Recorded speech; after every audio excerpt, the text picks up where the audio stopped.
T'as envie d'avoir le bac, mais t'as pas envie de travailler plus que nécessaire, je peux te comprendre. Dans cette vidéo, je vais te donner les conseils que j'aurais aimé avoir pour passer mon bac. J'ai passé mon bac il y a un moment, j'ai fini premier de médecine en 2013 à Amiens sur à peu près 1500 personnes. Dans cette description, je t'offre des cours de médecine, une partie des cours. Ça peut t'intéresser si tu veux y jeter un œil, tu peux. Et je voulais te dire les conseils que j'aurais aimé avoir pour avoir beaucoup plus de points au bac sans en faire beaucoup plus. Parmi les conseils, tout d'abord pour les langues étrangères. Peu importe la langue étrangère que tu étudies, il y a une application. Cette application, c'est Duolingo. Ça ressemble à un petit jeu sur téléphone. Mi padre es famoso. Está completamente loco. Tu peux apprendre n'importe quelle langue. C'est génial. Alors, je te conseille de t'inscrire sur Duolingo. C'est gratuit, sauf si tu utilises un abonnement où tu n'as pas les pubs, où tu peux aller plus vite, etc. Au début, peut-être que tu vas te dire c'est répétitif, ça va pas assez vite, mais après, une fois que tu vas comprendre comment l'utiliser, ça va être efficace. Tu vas apprendre une langue, vraiment, et tu vas retenir ce que tu apprends. Les autres conseils. Quand j'ai passé mon bac en spé maths, notre sujet de spé, c'était exactement un sujet qui était tombé au bac blanc. Et ce sujet qui était tombé au bac blanc, c'était un sujet d'anal, un sujet qui était déjà tombé plusieurs années avant. Donc surtout, peu importe le bac que tu passes, apprends les annales.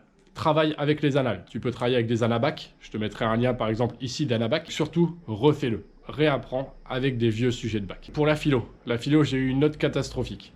En fait, je n'ai pas compris. Je me suis dit, il faut apprendre par cœur. Les correcteurs veulent voir un peu ce que tu penses. Veulent voir si tu as compris le concept et les notions.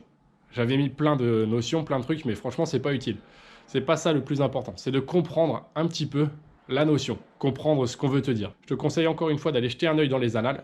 On va voir les concepts qui reviennent souvent, la réalité, qu'est-ce que la vérité, enfin plein de choses. Ça, c'est des choses qui retombent souvent. Ensuite, une fois que tu as vu ça, tu peux écouter des vidéos sur YouTube.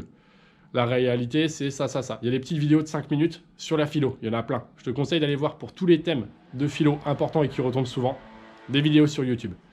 Au moins, tu vas comprendre les concepts, tu prends une petite feuille et tu gribouilles 2-3 petits mots. Tu vas vraiment comprendre ce que tu as à dire sur cette notion-là. C'est important. Pour apprendre comme un feignant, t'écoutes des vidéos sur Internet.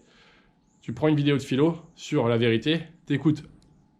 Tu prends une petite feuille, tu mets quelques notes. Ça dure 5 minutes, donc tu peux apprendre plein de concepts comme ça. Si tu apprends à la dernière minute, surtout, bombarde sur les annales. Beaucoup d'annales parce qu'il y a plein de questions qui reviennent. Et si tu t'intéresses à la première année de médecine, sache que dans mes vidéos, j'ai expliqué comment j'ai fini premier. J'ai fait une vidéo de motivation qui marche très bien. Motivation PACES. Vidéo de motivation vraiment au top, où j'ai beaucoup de commentaires, beaucoup de j'aime, où je me livre aussi. Et ensuite, je vais te faire des vidéos sur comment gagner de l'argent même si tu as 18 ans et tu n'as pas de diplôme.